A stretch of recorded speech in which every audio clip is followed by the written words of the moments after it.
আজি জুবিন গাৰ্গৰ সমাধি ক্ষেত্ৰত এজন ব্ৰাহ্মণ সম্প্ৰদায়ৰ ব্যক্তিয়ে গৈ তেওঁ লগুণ ছিঙি দিছে। তেওঁ দেখিছে যে তাত যি সমাধি ক্ষেত্ৰত যিসকল মানুহ উপস্থিত হৈছিলে তাত ব্ৰাহ্মণ সম্প্ৰদায়ৰ লোক নাছিলে, তাত সকলো জাতি যিটো আছিল। কাৰণ জুবিন গাৰ্গে দেখুৱাই থৈ গৈছে যে সকলো জাতিকে সমান চকুৰে চাব লাগে, সকলোকে সমান চকুৰে ভাল পাব লাগে। গতিকে এইখিনি তেওঁ আদৰ্শ দেখুৱাই থৈ গৈছে। তেওঁ লগুণ ছিঙি দিয়াই নহয়, তেওঁ সকলোখিনি আদৰ্শ দেখুৱাই থৈ গৈছে, যাৰ কাৰণে এই ব্যক্তিজনে লগুণ ছিঙি দিছে। তাকে লৈ বহুতে সমালোচনা কৰিছে যে কিয় লগুণ ছিঙি দিব লাগে।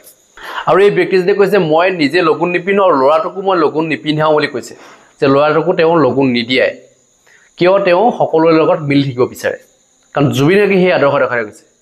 আৰু জুবিন গাৰ্গক সেইকাৰণে সকলোৱে ভগৱান বুলি কৈছে।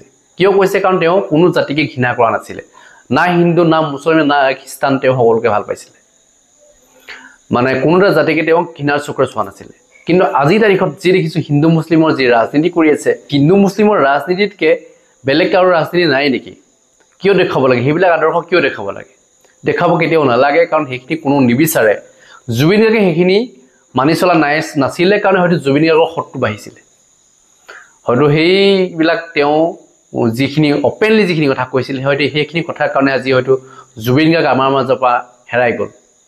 হয়তো নোকোৱা হ'লে, জুবিন গাৰ্গে যদি মনে মনে বহি থকা হ'লে তেওঁক হয়তো আজি অসমৰ ৰাইজে পালেহেঁতেন, তেওঁ হয়তো মৃত্যু নহ'লহেঁতেন। আমি তেনেকুৱা এটা অনুভৱ কৰোঁ, কাৰণ তেওঁ যি কৈছিলে সঁচা কৈছিলে আৰু সন্মুখত কৈছিলে। আৰু মিডিয়াৰ আগততো কৈয়ে থাকে, তেওঁ যিটো বেয়া পায় তেওঁ কৈ দিয়ে ডাইৰেক্ট। কিন্তু জুবিন গাৰ্গৰ দৰে ব্যক্তি হ'বলৈ হয়তো এই জনমত আমি হয়তো দেখা নাপাম। এনেকুৱাগৰাকী ব্যক্তি, যিগৰাকী ব্যক্তি এনে কথা ক'বলৈ ভয় নকৰে। নিজকে যিমান বিশ্বাস কৰিছিলে ঠিক তেনেধৰণে আনকো তেনেধৰণে বিশ্বাস কৰিছিলে। সেইকাৰণে এইসকল বিশ্বাসঘাতকে সেই বিশ্বাসঘাতকতা কৰিলে। উচিত শাস্তি আমি পাব লাগিব এইসকল বিশ্বাসঘাতকে। আমি সেইটোৱে দাবী কৰি যে তেওঁলোকৰ ফাঁচি হ'ব লাগিব, সেইটো আমি দাবী কৰি আহিছোঁ। যদি তেওঁলোক প্ৰকৃতিৰে হত্যাকাৰী হয় তেওঁলোকৰ ফাঁচি হ'ব লাগিব। যদি হত্যাকাৰী নহয়, হত্যাৰ মাজলৈ ঠেলি দিছিলে জুবিন গাৰ্গক, তেতিয়াহ'লে যাৱজ্জীৱন কাৰাদণ্ড খাটিব লাগিব। আমাৰ সেইটোৱে হ'ল দাবী। তেতিয়াহে জুবিন গাৰ্গে হয়তো ন্যায় পাব। আজি এই ব্যক্তিগৰাকীয়ে কি বুলি কৈছে সেই মন্তব্য আপোনালোক শুনালে বিচাৰিছোঁ। জাতত ব্ৰাহ্মণ, মোৰ কোনো জাতি নাই, মোৰ কোনো ধৰ্ম নাই, মানুহ হিচাপে আমি জীয়াব লাগে। এই ছিঙি দিলোঁ দেই, জয় জুবিন দা। আজিৰ পৰা আৰু নিপিন্ধো আৰু। মানুহ হৈ জীয়াই থাকক আজিৰ পৰা। হিন্দু মুছলিম বাদ দি মানুহ হৈ জীয়াই থাকক। এইফালে ডাষ্টবিনত পেলাই দিলোঁ। সমূহ ৰাজ্যলৈ কি বুলি কয় এইটো অনুৰোধ, মানুহ হওক, জাতি ধৰ্ম বাদ দিয়ক। লগুণ ছিঙি দিলে। আপোনাৰ নামটো? চান ভাগৱতী। SUN। হয়। কিয় ছিঙি দিলে আপুনি?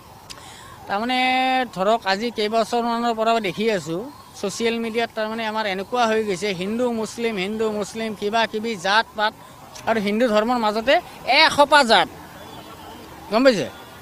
আপুনি যদি ক্ষুদ্ৰ হয়, মই আপোনাৰ হাতেদি নাখাওঁ, মোৰ এই মানে হাজাৰটা নীতি নিয়ম, ইমান বহলাই ক'ব নাযাওঁ।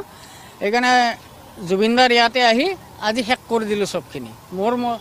মোৰ ল'ৰাকো আজিৰ পৰা, মানে মোৰ ল'ৰা এটা আছে 6 বছৰীয়া, তাকো মই কোনোদিনা লগুণ নিপিন্ধাওঁ।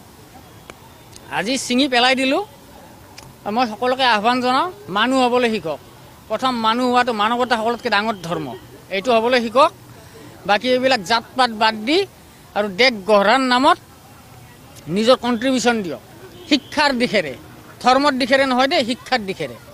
হ'ব, ইয়াতকৈ বেছি নকওঁ। জুবিন দা গ'ল, য'তে থাকক আছে সুখত থাকক। ধন্যবাদ।